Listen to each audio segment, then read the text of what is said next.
ఆత్మీయ సమావేశం జరుగుతుంది. తెలుగుదేశం పార్టీ తరఫున వేమిరెడ్డి ప్రశాంత్ రెడ్డి గారి నాయకత్వంలో తెలుగుదేశం పార్టీ రావాల్సిన అవసరం, చంద్రబాబు నాయుడు ముఖ్యమంత్రి కావాల్సిన ఆవశ్యకత ఎంతైనా ఉంది ఈ రాష్ట్రానికి.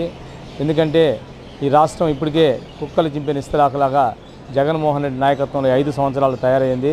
సంపద సృష్టించి ఈ రాష్ట్రంలో ఆ సంపదలో వచ్చిన ఆదాయంతో అభివృద్ధి సంక్షేమ కార్యక్రమాలు చేసే వ్యక్తి ఎవరైనా ఉన్నారంటే ఒక నారా చంద్రబాబు నాయుడు గారే.